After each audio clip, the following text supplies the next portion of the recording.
Striking transit workers in York Region refuse to back down. Order has been restored at St. James Park, and we'll see what's next for the Occupy movement. Humber News starts now.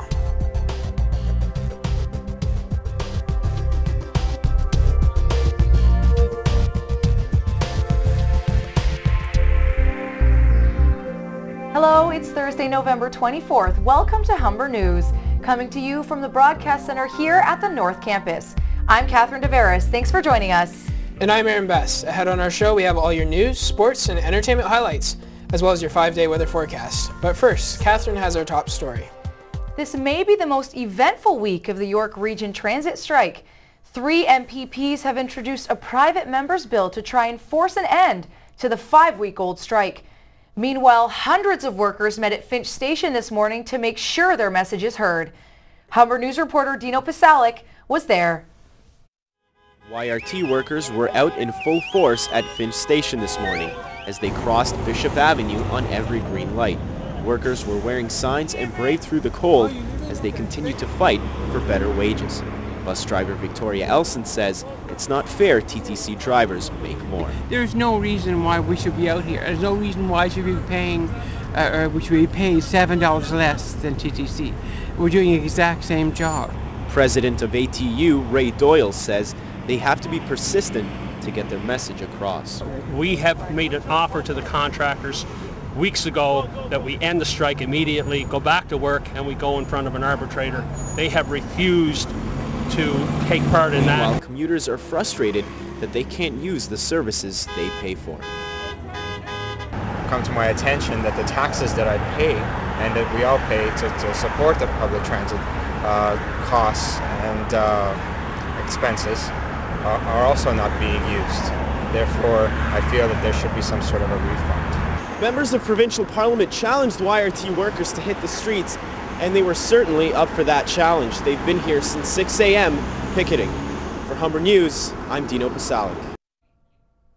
Things are slowly getting back to normal at St. James Park. About 100 city workers are cleaning up the mess left behind after the eviction of Occupy Toronto. The tents may be down, but that doesn't mean all the protesters have left.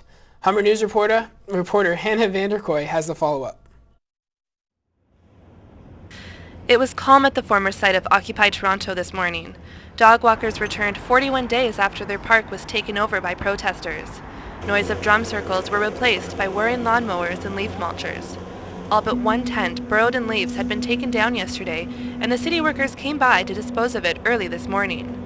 Only 6 people remained after staying overnight in the gazebo in defiance of the city's eviction and in hope of continuing the movement. I don't know how to go home because I'm here. And I don't know how to stop because it would literally kill my soul.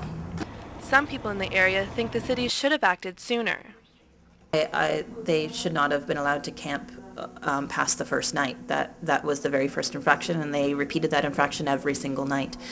The city is already working on restoring the park, but has yet to name the price. It's our taxpayer money that's going to be responsible for this, so personally I think they should all come back and clean it up themselves because they're responsible for the mess. While businesses and residents are happy to have their park back, there is still a significant amount of work to be done to restore this park to its original condition. Hannah Vanderkoy, Humber News. The Canadian Red Cross is finally stepping in to help residents in the First Nations community of Apu-Watiskat. It's been 3 weeks since a state of emergency was declared in the fly-in community in Northern Ontario. Local MP Charlie Angus says families are living in tents and shacks with no running water or electricity. Angus described the housing shortage as a national disgrace. The Red Cross will be releasing more information about the aid later today. Today marks 1 month until Christmas Eve, and with the holiday season fast approaching, even police are preparing for a busy schedule. Toronto Police kicked off their holiday ride program this morning to remind people the best gift is arriving home safely. The program was launched right here at Humber, and reporter Nicole Bogart was there. The concourse here at Humber College was filled with police services from all over Ontario, here to launch the 2011 holiday ride program. The message was clear: getting impaired drivers off the roads will save lives. Toronto Police have made over 2,000 arrests this month alone involving drunk drivers. This behavior is unacceptable, completely preventable, and will not be tolerated on our roadways.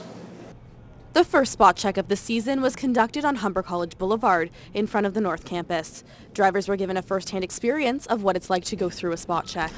OPP say 40 people have died this year on Ontario roads from alcohol-related crashes, but this is a steady decline from the 75 who were killed last year. Constable Alice Godino knows firsthand the devastation drunk driving can cause since losing her husband to an impaired driver.